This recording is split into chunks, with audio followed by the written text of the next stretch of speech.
Madame, Monsieur, bonsoir et bienvenue dans l'invité de la rédaction de Média TV. Certaines sont un peu plus connues que les autres, comme la mucoviscidose, la maladie des enfants de la Lune, la maladie des os de verre ou ostéogenèse. Mais qui connaît les 8000 autres?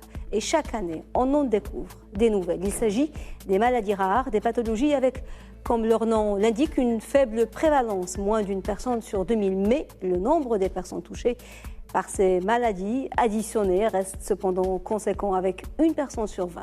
Ils sont 350 millions dans le monde et plus d'1,5 million au Maroc. Vivre avec une maladie rare ou orpheline, rare maintenant aujourd'hui c'est le terme consacré, relève d'un véritable combat pour la survie en raison de l'inaccessibilité des traitements et de la méconnaissance qui les entoure. L'Alliance des maladies rares au Maroc naît de l'union de plusieurs associations de patients atteints de maladies rares avec pour mission de faire connaître ces pathologies auprès de la population, des pouvoirs publics et des professionnels de la santé pour tenter d'améliorer la qualité et l'espérance de vie des personnes qui en sont atteintes, mais aussi pour promouvoir la recherche scientifique. C'est dans cet esprit que l'Alliance a organisé le 25 juin dernier à Casablanca son deuxième forum associatif sous le thème « Les maladies rares et le nouveau traitement ». Et pour parler de cet événement, des nouveaux traitements et de la prise en charge des personnes atteintes de maladies rares dans notre pays et de leur accès aux médicaments et de leur calvaire au quotidien et celui de leur famille et de leurs médecins traitants, nous avons le plaisir de recevoir ce soir sur notre plateau Dr Khadija Moussayer, spécialiste en médecine interne et présidente de l'Alliance marocaine pour les maladies rares. Dr Moussayer, bonsoir et merci beaucoup d'avoir accepté notre invitation. Merci pour l'invitation. Merci madame. Alors d'abord, qu'est-ce qu'une maladie rare? Comment la définir exactement? Une maladie rare, vous l'avez dit au cours de votre introduction, c'est toute maladie qui touche moins d'une personne sur 2000. Donc c'est une définition numérique et c'est une définition internationale. Donc tout le monde désigne une maladie rare quand elle touche moins d'une personne sur 2000. Mais ces maladies rares, s'ils sont pris individuellement, ils touchent un petit nombre de personnes, mais leur nombre important, 8000 maladies rares, vous l'avez dit, oui. Déjà recensées. Et chaque année, on découvre 200 à 300 nouvelles maladies rares, sont nouvellement décrites. Oui. Fait que le nombre total de personnes concernées par la maladie rare, c'est 1 sur 20. Donc au Maroc, c'est 1,5 million à 2 millions, on n'a pas de statistiques exactes. Oui. Et le nombre de personnes touchées par les maladies rares et concernées par les maladies rares, elle dépasse le nombre des personnes diabétiques et des personnes cancéreuses. Donc ce n'est plus si rare que ça quand on les additionne. Alors est-ce qu'il y a aujourd'hui beaucoup plus de maladies rares qu'avant? Ou est-ce que parce qu'on les diagnostique plus, ou est-ce qu'il y a de nouvelles maladies qui apparaissent avec les mutations génétiques ou autres? C'est certain, on en diagnostique mieux grâce à la génétique, les tests génétiques, au laboratoire, à une meilleure connaissance des informations, à l'échange des informations. Certainement, il y a de nouvelles maladies qui sont nouvellement qui surviennent de façon récente. Parfois, il y a une mutation. La personne fait une mutation alors que ses grands-parents n'ont pas cette maladie. C'est ce qu'on appelle une mutation de nouveau. Donc la maladie commence par cette personne. Donc les maladies rares, ils ont bénéficié du progrès de la génétique et de la biologie moléculaire. C'est pour ça qu'on connaît de plus en plus. De plus en plus. Alors, avant de parler plus de notre sujet des maladies rares, je voudrais un petit mot pour parler de votre alliance, l'Alliance des maladies rares, qui est née en 2017. Comment elle est née? Au départ, il y avait des associations de familles de malades. Comment vous est venue l'idée de regrouper toutes ces petites associations? Oui, en effet, l'Alliance a été créée en 2017 grâce au regroupement de plusieurs associations. Et l'idée est venue grâce à une journée que j'avais consacrée sur les maladies rares et les maladies auto-immunes. Donc une autre association que je préside sur les maladies auto-immunes. Et on a fait le thème de maladies auto-immunes et maladies rares. Et c'est grâce à cette journée qu'on a perçu la difficulté d'avoir une maladie rare à travers une maladie auto-immune. Donc la difficulté du diagnostic, l'errance du diagnostic, l'accessibilité, la difficulté d'avoir des médicaments. Donc tout ça, ça concerne toutes les maladies rares. Et de là est venue l'idée de créer une alliance des maladies rares. Et une année après, ça a été concrétisé par le groupement de plusieurs associations, donc l'Alliance, l'Association marocaine des maladies auto-immunes, l'Association des vaincre les maladies lysosomales, un ensemble de maladies rares qui concernent le lysosome, donc une partie de la cellule qui a en charge la digestion des déchets de la cellule et le recyclage des déchets de la cellule. Et ça donne un certain nombre de maladies qu'on appelle maladies lysosomales. Il y a la myasthénie, donc une maladie rare, qui est aussi une maladie auto-immune où le système immunitaire attaque une partie de l'acétylcholine, un messager qui véhicule l'information du nerf au muscle. Donc, il est attaqué l'acétylcholine. La personne va avoir des problèmes musculaires, donc il va avoir la tête qui ne va pas être tenue, il va avoir sa paupière qui va tomber. Et il y a un risque d'étouffement quand elle touche les muscles respiratoires. Donc, il y avait d'autres associations et on s'est regroupé en une alliance justement pour mutualiser les efforts, pour travailler auprès des pouvoirs publics pour améliorer le vécu des maladies rares au Maroc. Des maladies rares au Maroc. Les gens se demandent sur l'origine des maladies rares. Est-ce qu'elle est génétique, infectieuse, ou les deux, ou il y a d'autres facteurs, ou bien quelles sont les principales causes?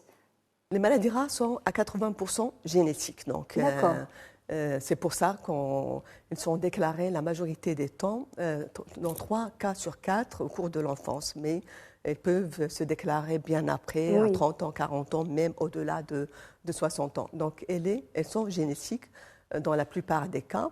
Mais il y a des maladies rares infectieuses et surtout une catégorie des maladies rares qu'on appelle les maladies auto-immunes. Donc, dans ces maladies, le système immunitaire, au lieu de nous protéger, elle se retourne contre nous et elle va attaquer les constituants normaux de l'organisme. Donc, ça peut être la peau, les articulations, ça peut être le foie, les éléments figurés du sang, le système nerveux. Les téléspectateurs connaîtront bien sûr certaines maladies, mais ils ne savent pas qu'ils sont auto-immunes, comme la maladie cœliaque, donc une maladie auto-immune où le système immunitaire attaque les villosités intestinales, le lieu d'absorption des nutriments. Il y a le lupus, donc une maladie auto-immune également rare, où le système immunitaire attaque le noyau des cellules. Et dans cette maladie, elle se manifeste par une sensibilité au soleil, des douleurs articulaires, et le risque, c'est l'atteinte des reins. Donc, vous m'avez dit, docteur, que ces maladies qui sont 80% génétiques, c'est causé par les mariages consanguins. Dans d'autres pays, on sait que les mariages consanguins sont un petit peu même tabou. Se marier avec un cousin, c'est pas courant. Alors que dans nos traditions, c'est une chose qui est courante, un petit peu moins aujourd'hui. Mais il fut un temps où c'était la norme même. Oui. Il y a une étude qui a été faite au Maroc qui a évalué le mariage consanguin à 15%. Donc, on est beaucoup plus faible que le cas de Moyen-Orient ou dans certains pays, c'est 50% des mariages sont consanguins. Donc, le mariage consanguin, il augmente le risque d'avoir une maladie rare. Pourquoi ? Parce qu'on peut avoir un gène d'une maladie, mais ce qu'on appelle un gène récessif. Donc, il n'a pas le pouvoir de déclencher la maladie. Donc, si je suis porteuse de ce gène récessif, je ne vais pas avoir la maladie. Si j'épouse mon cousin ou ma cousine, c'est le cas de mariage consanguin, les deux gènes vont se regrouper et ils vont donner la maladie chez notre enfant. Donc, ce qu'on appelle les maladies récessives, génétiques récessives, qui sont aggravées par le mariage consanguin. Donc, il faut éviter le mariage consanguin autant qu'on peut pour éviter ces maladies rares. Sauf si on est très amoureux de sa cousine et qu'on ne peut pas faire autrement. Mais après les mariages arrangés, cousins et tout ça, il faut éviter parce que les conséquences peuvent être dramatiques. Alors, la prise en charge des maladies rares dans le monde de façon générale est très compliquée et ça l'est davantage au Maroc avec la difficulté du diagnostic et les exigences de la prise en charge. C'est un véritable problème de santé publique. Il y a les problèmes des structures d'accueil, mais il y a aussi des problèmes d'intégration sociale, de scolarisation des enfants, d'accès à l'emploi. Parce que vous m'avez cité des exemples de maladies où vraiment les enfants, ils ne peuvent être scolarisés dans aucune structure existante. Et donc, ils sont isolés, exclus. Déscolarisés à cause de leurs maladies rares. Oui. Ben, tout à fait. Les maladies rares, elles posent un problème partout dans le monde, un problème de diagnostic, parce que 8000 maladies rares, aucun médecin ne peut les maîtriser toutes, de prise en charge, parce que ce sont des maladies exigeantes qui parfois impactent plusieurs systèmes de l'organisme, peuvent impacter les os, le système nerveux, le système reproductif, le foie. Donc ça peut toucher, une maladie peut toucher plusieurs organes. Donc d'où la difficulté du diagnostic, elle donne plusieurs symptômes. Donc il y a aussi la maladie. Les maladies rares impactent sur la mobilité de la personne, sur l'autonomie. Donc, dans 65% des cas, une maladie rare peut donner un impact sur la vie quotidienne, va donner une difficulté à se vêtir, à bouger, à marcher. Les malades sont complètement dépendants. Et dans 9% de cas, elles perdent complètement l'autonomie. Donc, les maladies rares, comme j'ai dit, elles posent un problème partout dans le monde, mais au Maroc, les problèmes sont exacerbés parce que déjà on a un problème structurel de médecins. On a un nombre insuffisant de médecins. On a une faible couverture médicale. C'est pas toute la population qui a une mutuelle, qui a une assurance. On manque de structures d'accueil dans les pays développés, en particulier la France. Pour chaque maladie rare, pour chaque groupe de maladies rares, il y a un centre de référence, donc plusieurs centres de référence dans le pays, donc dans les grandes villes. Donc, si un médecin généraliste ou autre, il pense à une maladie rare, il l'adresse à un centre de référence à laquelle il a la charge de soit confirmer le diagnostic, soit l'infirmer, proposer un autre diagnostic, l'envoyer vers un autre centre de diagnostic. Et là, après ce parcours, le malade aura son diagnostic. Ici, on n'a pas ce parcours de soins, elle n'est pas tracée pour les malades. Donc, il y a une errance diagnostique énorme et parfois, le malade n'aura jamais son diagnostic. Il va être pris en charge sur l'expression des symptômes de la maladie. Exactement, que les symptômes. Alors, avant de passer aux médicaments, aux traitements et autres volets importants, je voulais m'arrêter sur un point très important que vous avez évoqué, c'est celui du diagnostic précoce. Vous m'avez dit qu'il y a beaucoup de maladies qui peuvent être évitées, soignées, s'ils sont diagnostiqués. Il y a un petit prélèvement qui se fait 3 jours après la naissance. Expliquez-moi, docteur. Oui, tout à fait. C'est ce qu'on appelle le dépistage néonatal. Donc, dans les pays développés, donc en France notamment, ça fait 50 ans que ce dépistage est effectué. Donc, chez tous nos nouveau-nés, au 3e jour de la naissance, on fait un petit prélèvement au niveau du talon. Donc, on recueille une goutte de sang, on la met sur un papier, donc ce qu'on appelle le test de Guthrie. Et on cherche certaines maladies rares pour lesquelles, si le diagnostic est fait, on évite à l'enfant l'handicap mental qui peut parfois être irréversible. C'est en l'occurrence la thyroïde, l'hypothyroïdie congénitale. Donc l'enfant naît sans les hormones thyroïdiennes. Donc si le diagnostic n'est pas fait dans les premiers mois de la vie, il aura un handicap mental irréversible. Et c'est dommage parce qu'on peut l'éviter. Ça peut être évité. Par un test qui n'est pas cher, forcément onéreux. Et un traitement qui n'est pas du tout onéreux. Et on va avoir un enfant qui bénéficie de toutes ses capacités mentales. Il y a une autre maladie dont le dépistage est absolument nécessaire au Maroc, c'est la phénylcétonurie. C'est une maladie rare qui a un problème avec un acide aminé, donc la phénylalanine. Le corps n'arrive pas à le métaboliser, donc il n'a pas les outils pour le métaboliser. Donc cet acide aminé va s'accumuler au niveau des organes, en particulier au niveau du cerveau, et il va donner un handicap mental irréversible si le traitement tarde. Et le traitement, il est constitué d'un régime alimentaire qui est un peu contraignant, mais il sauve l'enfant de l'handicap.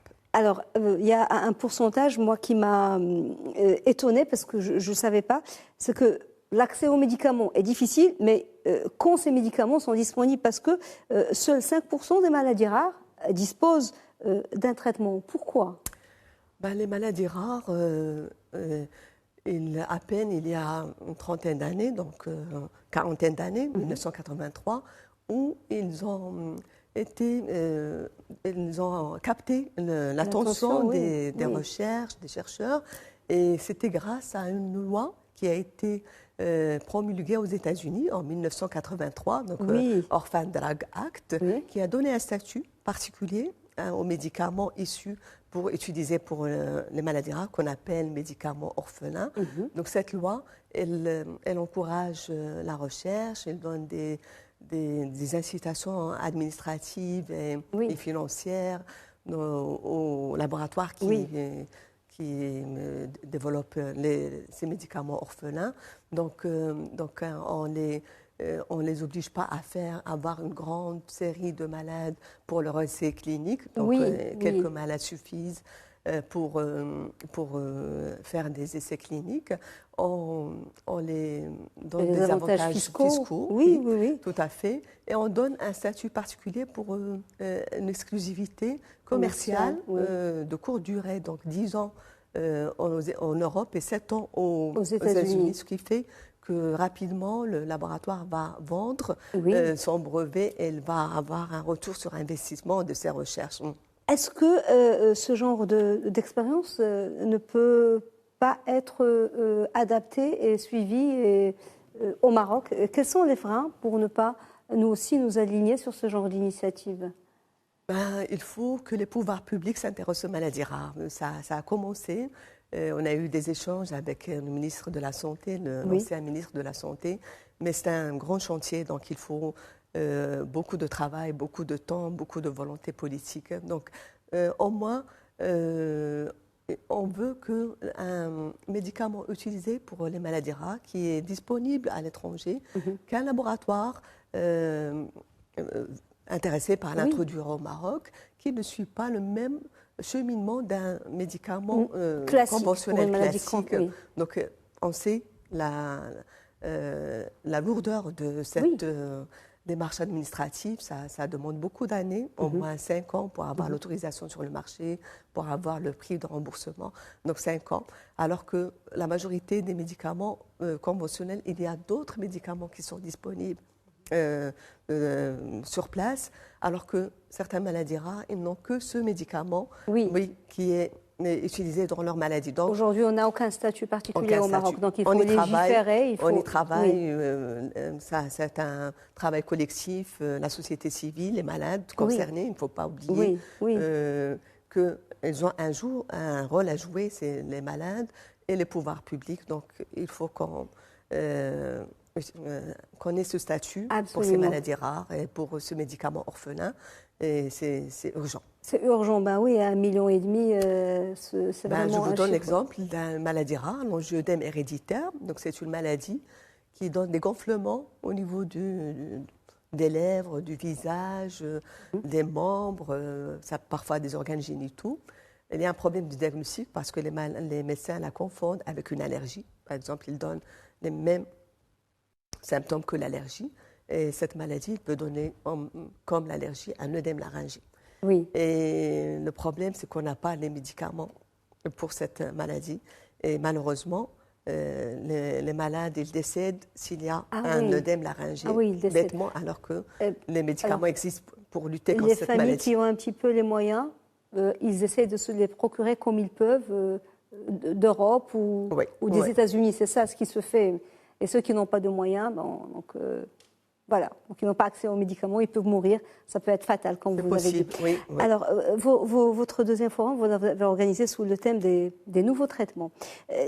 Quels sont les nouveaux traitements dans le monde? Et vous dites qu'il existe aujourd'hui des traitements révolutionnaires et c'est un nouveau filon de l'industrie pharmaceutique et un enjeu de leur croissance avec le boom des génériques. Donc, les médicaments classiques ne sont plus aussi rentables qu'avant et la marge de bénéfice a régressé, alors que celle des maladies rares est en croissance.